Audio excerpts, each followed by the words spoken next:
English basic to advance YouTube channel.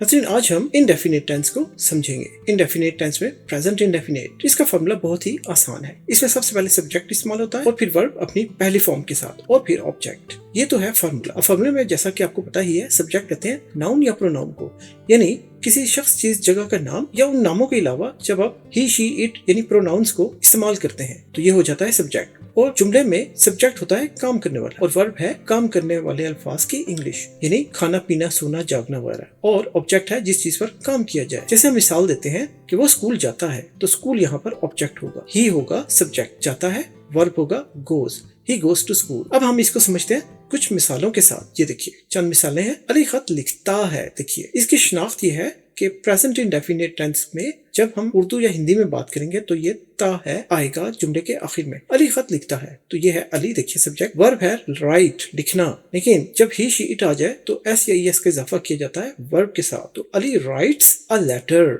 Object है letter. खत, अली खत लिखता है। एक और मिसाल देखते हैं। हम क्रिकेट खेलते हैं। देखिए ते हैं, वी प्ले क्रिकेट। वो यहाँ पर सब्जेक्ट है, हम प्ले है खेलना और ये है वर्ब, और क्रिकेट है ऑब्जेक्ट जिस पर काम हो रहा है। किस पर काम हो रहा है? क्रिकेट पर। कौन कर रहा है? हम, वी। और क्या काम हो रहा है? प्ले, खेल रहे हैं। वी प्ले क्रिकेट, हम क्रिकेट खेलते हैं। एक और मिसाल देखिए। मैं एक सेब खाता हूँ। आई सब्जेक्ट हो गया, ईट है खाने की इंग्लिश, खाना, ईट वर्ब, एन एप्पल ऑब्जेक्ट, सेब। आई ईट एन एप्पल, मैं एक सेब खाता हूँ।